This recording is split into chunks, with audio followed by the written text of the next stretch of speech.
Au nom du Père et du Fils et du Saint-Esprit, frères et sœurs en Christ, nous venons d'entendre cet évangile de la 6e semaine de Luc et ça nous perturbe un peu parce que normalement, aujourd'hui, comme dimanche dernier, c'était le 4e dimanche de Luc, ça devait être le 5e, mais dans la tradition byzantine, il y a de temps en temps des inversions comme ça. Et dans l'obéissance dans laquelle nous nous tenons, nous suivons le calendrier qui nous est proposé. Voilà un évangile qui nous laisse plusieurs témoignages en fait. Le premier, c'est que le Seigneur est face à quelqu'un qui est habité par des démons. Et nous allons nous apercevoir au long du récit que le Seigneur, dans sa double nature, totalement homme et totalement Dieu, tout le monde lui obéit à cette nature-là. Même les démons, puisque les démons, ils ne font pas ce qu'ils veulent, et il le supplie même de les aider d'une certaine façon et de les délivrer pour délivrer ce pauvre homme. C'est un évangile qui nous parle de la théophanie, c'est-à-dire de la manifestation de Dieu et de sa divine puissance. Ceci étant, si nous écoutons l'histoire, nous comprenons que les anges déchus, ceux qui sont partis avec Satan, ce sont des êtres qui avaient été créés. Ils ont simplement choisi de désobéir et de vivre, entre guillemets, leur vie de démons. Et ils ont gardé de cette puissance que leur avait donnée Dieu beaucoup de force, au point de rendre des gens complètement fous, complètement possédés, complètement dans un éloignement finalement de leur nature humaine. Vous vous rendez compte, ce pauvre homme qui dit qu'ils sont légions, ils sont légions. Vous savez, la légion, on parle à une époque où on est dans l'occupation romaine, et bon, alors c'est vrai que dans le langage populaire, légion, ça veut dire beaucoup, mais ça veut dire, une légion, c'était 600 hommes. Ça vous dit l'importance que pouvaient avoir les malins qui habitaient dans ce pauvre homme. Et que font les démons? Ils demandent au Seigneur, finalement, ils reconnaissent le Seigneur comme Dieu et dans son infinie puissance.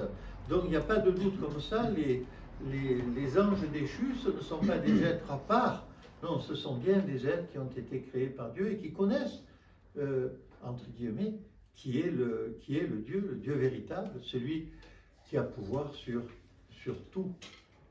Et ils demandent à être chassés et qu'on les laisse aller dans les ports qui sont là.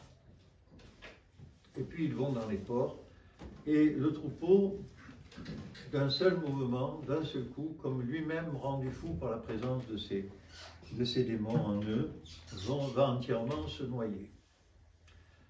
On pourrait imaginer que les gens du village de Gadara seraient complètement réjouis, enfin, complètement réjouis de la libération de celui qui était possédé, probablement pas du tout réjouis de la perte que représente la noyade du troupeau de porcs. Et d'ailleurs, quelle est leur attitude?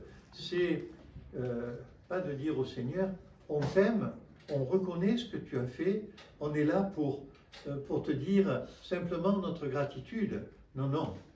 Ils disent, bon, écoute, si tu pouvais t'éloigner, ça nous arrangerait, finalement. Quelle ingratitude, quel manque de compréhension de la réalité de ce qui vient de se passer dans cette ville de Gadara et dans la libération de celui qui était possédé. Frères et sœurs en Christ, bien sûr, cet évangile nous fournit des images fortes. Il affirme la puissance des dieux et peut-être il nous la fait comprendre un peu mieux. Mais surtout, il nous parle quand nous vivons des situations, des choses qui nous font dire, ah ben heureusement que le bon Dieu était là. Dans notre langage simple de chrétien de base, enfin dans mon langage simple de chrétien de base, c'est comme ça que je le dis souvent. Ah ben heureusement que le bon Dieu était là. Tiens, le bon Dieu m'a bien aidé là, sur ce coup-là, merci mon Dieu. Et nous sommes dans la louange et dans le remerciement et puis peut-être dans la prière. Est-ce que nous sommes toujours comme ça? Ou est-ce que nous sommes parfois un petit peu comme les habitants de cette ville de Gadara? Est-ce que nous nous considérons comme missionnaires pour porter la parole de Dieu et pour témoigner de sa puissance? Ou est-ce que nous sommes un peu mièvres, un peu tièdes, un peu réservés? C'est la question que nous pose cet évangile, frères et sœurs. Et la réponse, nous l'avons tous et toutes, dans l'intimité de notre être. Mais pour ça, il faut qu'on se tourne vers Dieu et qu'on lui parle. Le bon Dieu, ce n'est pas une entité totalement abstraite. C'est quelqu'un qui est présent dans notre vie, de tous les jours. C'est quelqu'un avec qui nous devons avoir un dialogue singulier. C'est quelqu'un à qui nous devons nous confier comme un enfant à sa mère ou comme un fils à son père, s'il le reconnaît, s'il a passé la crise d'adolescence ou on y le perd finalement.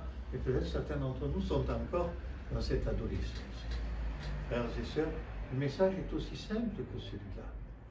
Nous devons aimer Dieu et lui dire « Seigneur, Seigneur, gloire à toi. Seigneur, Seigneur, merci pour ce que tu as fait pour nous.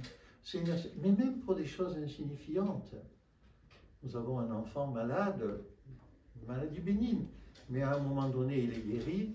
Est-ce qu'on va dire « Heureusement que je suis tombé sur le bon docteur » ou est-ce qu'on va dire « Je suis tombé sur un bon docteur et merci à toi, Seigneur. Je suis tranquillisé en tant que mère, en tant qu'enfant. » Nous savons que nous avons dans la paroisse des enfants qui sont plus ou moins en difficulté, parfois en grande difficulté. Est-ce que nous nous comportons comme ça? Est-ce que nous nous comportons comme ça pour nous-mêmes et puis même pour les autres, pour ceux que nous savons dans la souffrance et dans la difficulté?